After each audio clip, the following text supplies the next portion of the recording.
You never know.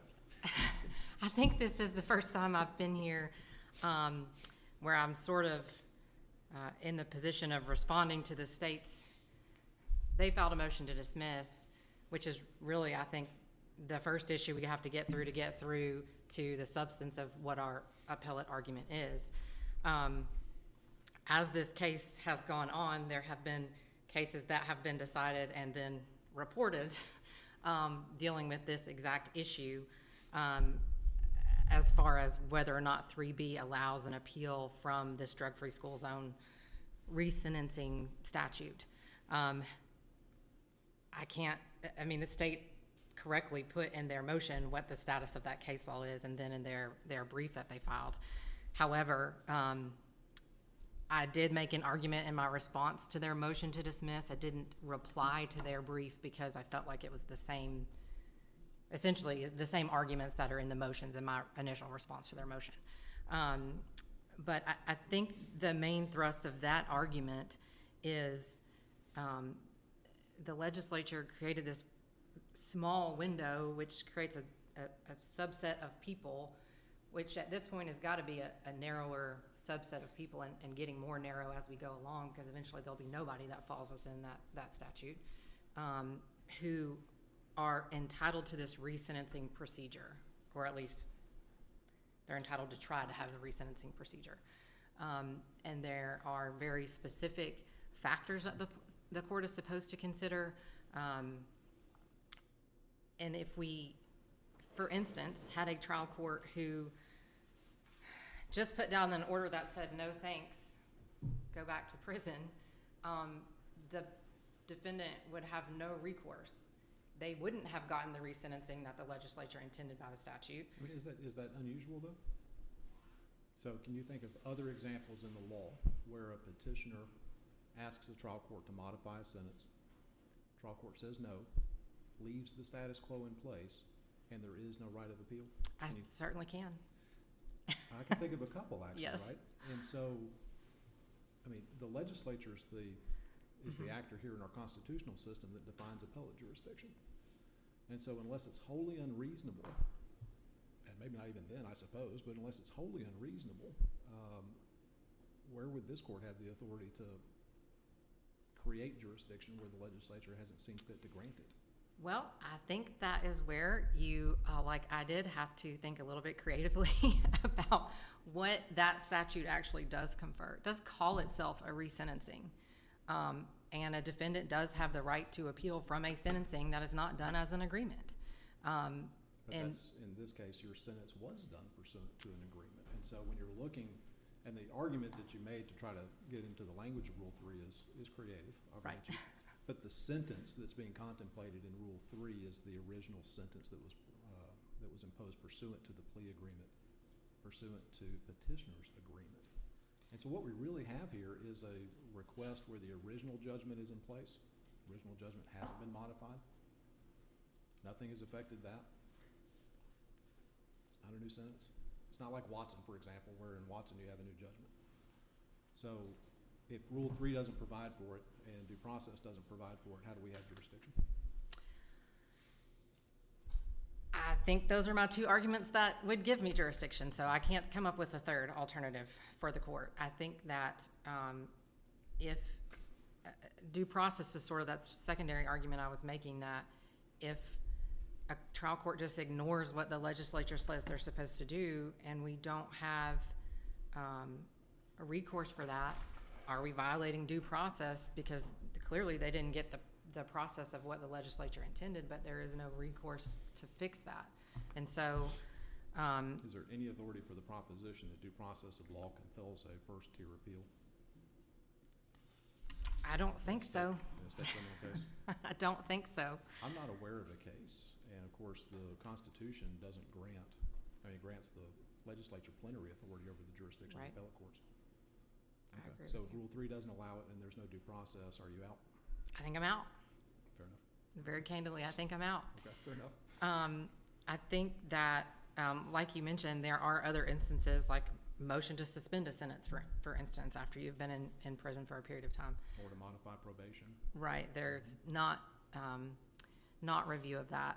The caveat that I see, the small difference that I see in this instance is because the legislature specifically carved out this small subset of people and provided for them a resentencing mechanism that where the court goes back and you're essentially reopening proof about how that first sentence got created. So unlike in the cases that we're talking about where you're simply saying, well, after the fact, these circumstances have changed and I want to change my sentence. So there's a reason to suspend my sentence now, or for whatever case, what happened after the conviction. What this statute is actually doing is saying, okay, let's go look at what they were charged with, what the facts were of what they were charged with, and how that fits into the new statute that they would be sentenced under if they were charged with it today, because that's what the resentencing section of that statute does, is say first we have to look at would they even be under the school zone section of the statute if they had been sentenced today.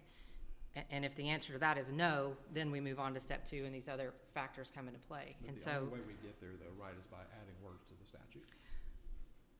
well, I think that is a difference between the examples that I can think of that are post-judgment modification of a sentence and this particular post-judgment modification of a sentence, because it is actually going in front of your judgment and saying what happened in front of your judgment and how does that impact, or how does that play into the new statute, rather than simply looking at what have you done since your judgment that might make us want to change your judgment. So that's a difference that I see. It doesn't create a right of appeal in and of itself in the statute like Your Honor is talking about, but that's how I creatively in my brain believe that we could make this fit under the sentencing portion of 3B. But I think if neither of those arguments work, I think that's it. I think that's all that he's got. I don't know if the court wants me to speak on the underlying substantive issue of. What I want you to speak on is how is this case different from the law that governs this area that we set out in State versus Bobo? How is this any different? I don't think it is any different. I think it is the same. It's the same issue. I mean, Bobo was decided on a motion to dismiss, or at least that appeal was decided on a motion to dismiss, I believe. But Billingsley wasn't, and neither was King. King came out 2 weeks ago.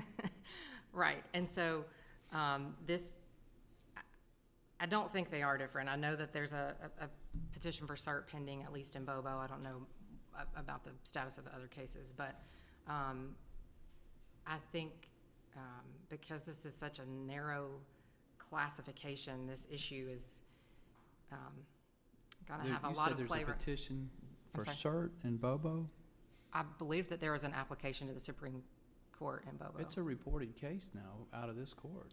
Yeah, it looks like it may have been a late filed Rule 11 application. There also is one in Billingsley as well.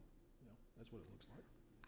That was the best information I had from the clerk, from the notations about what's been filed in that case. Yeah, but the mandate issued in Bobo on the 64th or 65th day. It's since been a reported case, but I believe there's currently pending a late filed Rule 11 application. So I don't know what will happen with that, but I think all of this is fast moving and things are changing as my case in particular has gone along. But isn't at the end of the day, really, the argument that you're making here is a persuasive argument if we were arguing in terms of policy. yes. And in terms of policy, you make a good point. It's like, oh, we're here to reconsider the original statute. I think we are here to reconsider actually what has happened since the original conviction. I think the trial court could consider that as well.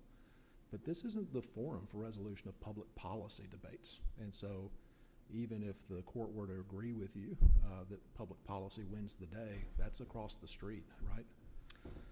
That's where those Directly arguments across the should be street. made. That's exactly Yes, right, Your Honor. right? I do agree with you. Okay. I'm in a position where I've got a client who the court appointed me to advocate for, and I've got to be creative and make the best arguments that I can. And you are. For my client. But I don't think there's a distinction between these, that I can draw that would make a difference as far as the right to appeal any of these cases that have been brought before the court. I think that here pretty soon, there's not going to be anybody that even falls under that classification anymore. So we're going to spend a lot of time arguing about this. And then by the time we get done with it, there's going to be nobody else that would benefit from it. But that is why we're here today. And so I would, based on the arguments that I've made, ask the court to deny or to not dismiss the appeal. As far as the substance, I think the trial court, in my case, actually did a very good job of writing an order that was pretty thorough, which sometimes they don't, but in my case it did. But I think if I could just speak to one point about the substantive issue, if we get past the right to appeal, it is part of the statute says that the trial court should consider whether or not the sentence was made as a part of a plea agreement. It doesn't say whether it's to weigh that negatively or positively. It just says consider whether or not it was done by plea. And I think that when you look at a plea agreement, you're considering that if you were charged as a drug-free school zone back then and you start plea negotiations, you're starting from a worse position than you would have been starting in if you were getting sentenced under today's drug-free school zone law, which gives the state less leverage in a plea negotiation. And a lot of times, at least the opinions that I've seen on it say, well, if you entered a plea agreement, you know what you were doing and you got the benefit of the bargain. But your bargain is completely different if you're not starting out under the thumb of the drug-free school zone statute. And shouldn't we be giving Mr. Novatne credit for he pled guilty, he accepted responsibility, instead of saying it's only a negative because you knew what you were getting when you entered the plea? I think that factor. He did get credit, though, didn't he? Because didn't the state dismiss several other pending cases? Right. He got some credit in exchange for the plea, though, didn't he? Yeah, I mean, he did get bargain for his plea, right? There are other things that happened. There's some argument about which his trial counsel testified to at the motion hearing about whether or not there was actually sufficient facts on those other cases that they could have gone forward on them, but whether they were or there wasn't, it was dismissed. He didn't have the risk of it going to trial either. I'm simply speaking to, I think the way that the trial court addressed that factor in its ruling only addressed it as a negative factor, when I think actually it can be a positive thing if you enter a plea agreement, because it at least shows the acceptance of responsibility, and not just, okay, well, you pled guilty, so you never get any relief under this statute, which is not what the statute says to give the legislature due. It doesn't say only consider it negatively or don't grant relief if it was a plea agreement. But I think that issue of it's a plea agreement and your negotiating positions is really something that the trial court didn't really consider, or at least didn't discuss in its ruling very much. So unless there are other questions of the court, I'll cede my time to my opponent. Thank you, Your Honors. Thank you. General? Good afternoon. May it please the court. Lacey Wilbur on behalf of the state. Your Honors, this court should dismiss this appeal. As you know, this is a motion for resentencing under the Drug-Free School Zone Resentencing Act. This is on all fours with Bobo, which was issued, as Your Honor knows, in June and reported in September, I think the day after this court ordered briefing in this case. And we are on all fours. This is exactly like Bobo. There's no difference. And in Bobo, this court said Rule 3B, Tennessee Rule of Appellate Procedure 3B does not give you the right of appeal, and neither does the statute. And I'm talking, there's other statutes where the legislature makes very clear we are carving out an ability for you to have a right to appeal. And I'm not trying to waylay opposing. Like Quorum Nobis does that. Absolutely. And I stumbled upon especially mitigated offender. At the end of that, the legislature said this is appealable by either party. So if the legislature had wanted to do that in this case with this particular statute, it would have done so. It did not do so, and 3B does not provide it. And so this case is not properly before this court, and we ask that you dismiss this appeal.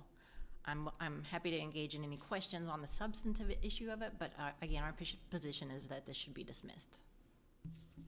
Thank you. I don't think